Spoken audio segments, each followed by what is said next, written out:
Breaking news! Chicago State University don't get update for us. So wahala. Portable, thank you. You know, say get some things wey go happen to you. Just open your mouth. Wow, you see, wetin be this?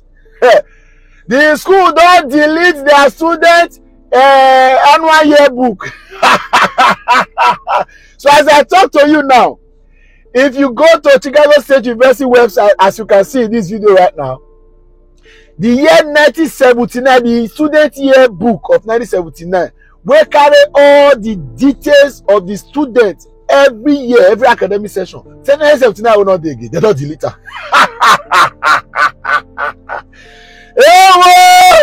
Jesus Christi, they don't delete am. It's been deleted. Wow.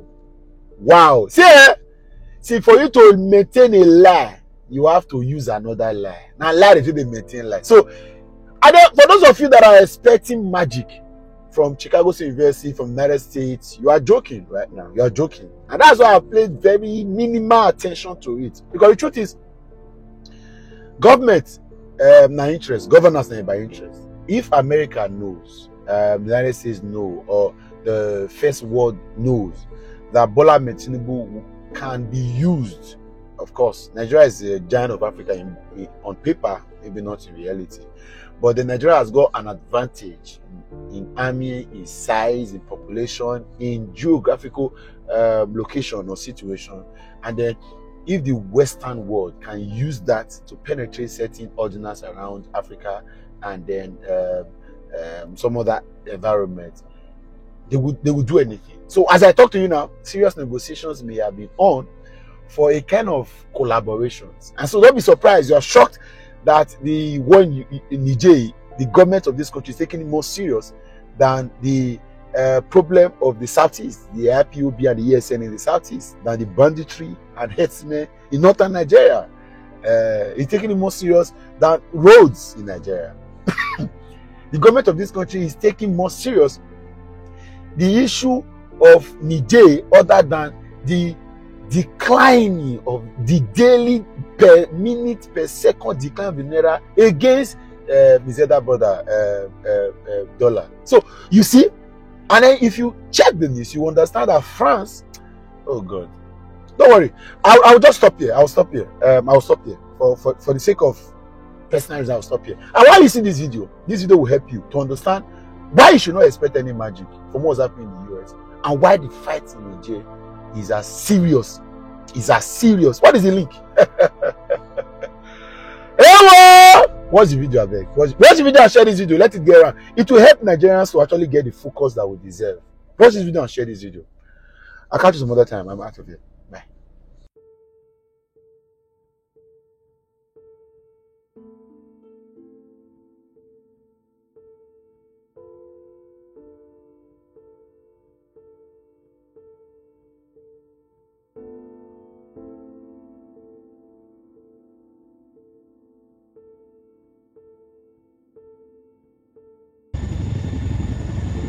In 1989, the US invaded Panama to arrest Manuel Noriega.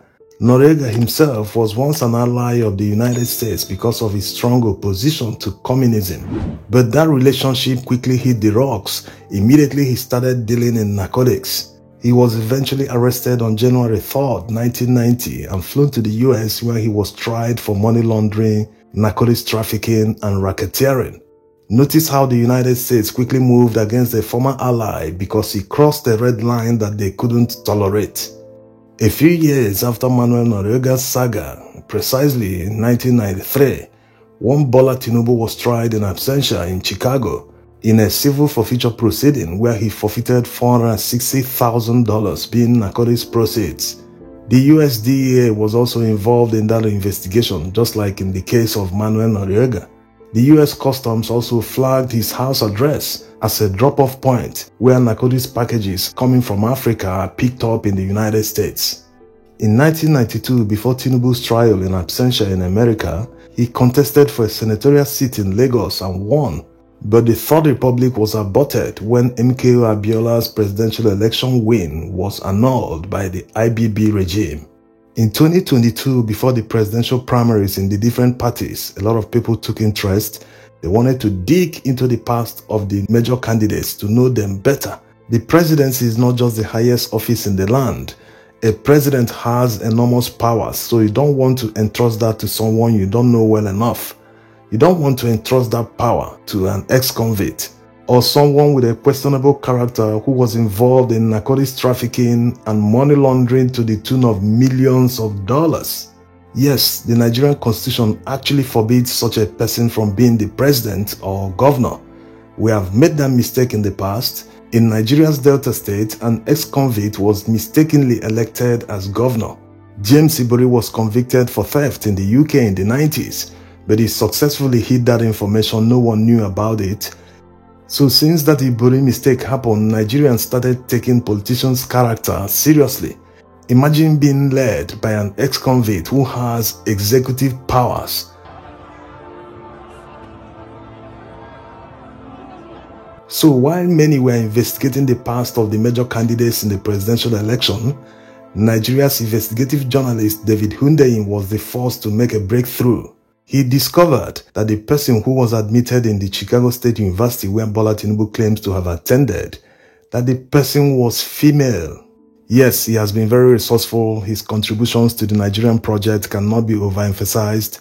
A whistleblower also sent him Tinubu's Guinean passport, which proved that he lied that he didn't have a dual nationality, which the constitution actually forbids. At this stage, a lot of people might be thinking, what's the US got to do with all this? Why the reference to Manuel Noriaga's case?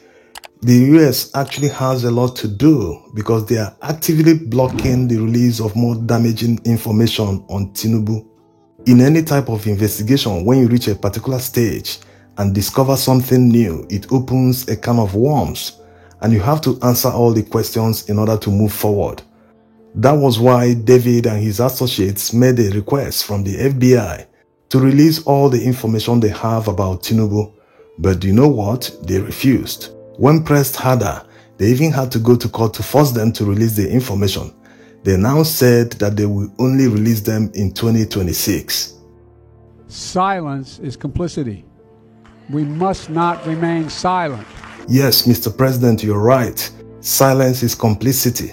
The fact that you're not talking about it, the fact that you didn't use your executive powers to force the FBI to give the Nigerian people the information they seek, means you are complicit. Why are you protecting Tinubu? Can someone like him with a checkered past contest the US presidency? Even if he did, the FBI won't block the information about him when the opponents seek them. Even the court will not block it like one of the opponents in the presidential election subpoenaed Chicago State University to provide the information so that he can use it in court to disqualify him. But you know what? They refused. The court declined the request based on technicality. So you can imagine what would have happened if the United States released the information on time. Maybe he wouldn't have won his party's presidential primary because the information would have been so damaging that his party would have said, no, we can't touch this man with a 10-foot badge pole. And if he didn't win the primaries, maybe the presidential election would have been freer and fairer, because none of the remaining candidates have the kind of money he has. His company collects taxes for Lagos State government. After making his cut from the taxes collected, he can now afford to buy apartments in New York worth millions of dollars for his kids. He also bought a luxury mansion worth $11 million in London for his son. So by now you can understand why the United States didn't apply the same standard they applied in Manuel Noriaga's case to that of Tinubu. They have files on him about his secrets and whatever crime he committed in the past. So if they release these files to the public, they will lose their leverage. Keeping those files allows them to get whatever they want from him. Whatever they want from Nigeria or whatever influence they want, they will get it from him. They can control him. That's why the US Vice President called Tinubu immediately after the coup in Niger. And immediately after the call, he started talking tough. He started threatening to invade Niger. How can Nigeria go to war with a country that didn't invade our territory? We didn't do it in the early 2000s during Obasanjo's administration, when Cameroonian soldiers actually invaded Bakassi. Nigeria will go on to resolve the crisis through the courts. Now, compare that to Niger. Niger did not invade any of our territory. In fact, Niger collaborates with us to fight cross-border insurgency. Also, bear in mind that the former president survived an attempted coup not long ago in his country. So on what basis will Nigeria justify the invasion of Niger when our territory is not under any threat from them?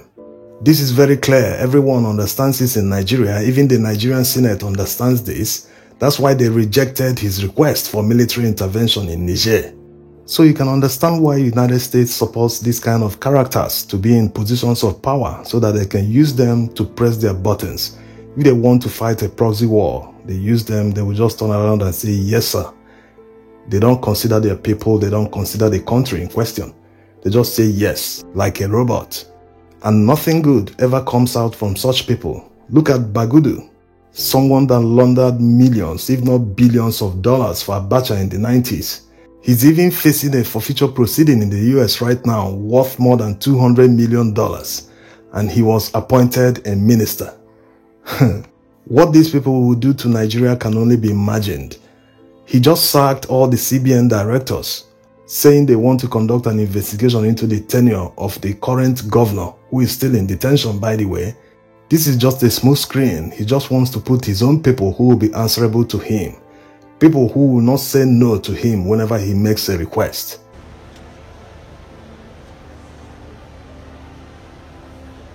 The United States, France, the UK, and other Western countries, they don't really care about what is going on in Africa.